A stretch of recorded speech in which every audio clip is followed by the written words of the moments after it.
Čia mes turime plovimą Čiobiškio 25 namo Vilniuje. Matome pasijungimą šalto vandens iš vandentekio. Vandentekio slėgis virš 6 atmosferų. Čia pajungta mūsų skaitliukas su galimu atjungimu. Vamzdis eina į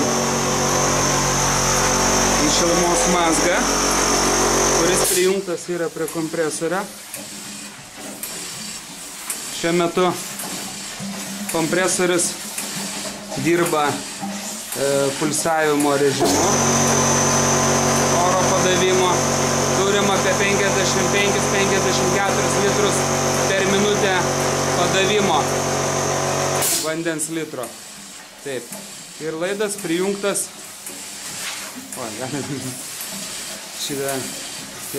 Pajungtas prie sistemos grįžtamos linijos. Tiesiog.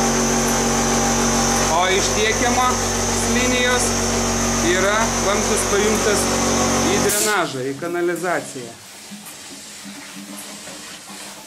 Ir mes matom, kaip išbėga vanduo.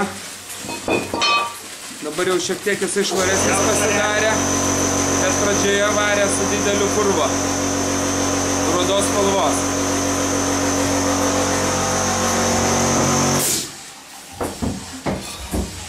Švaresnis bėga.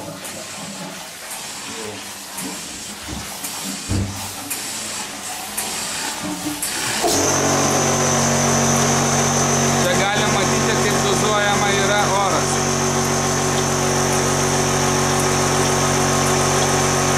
Pulsavimo režime.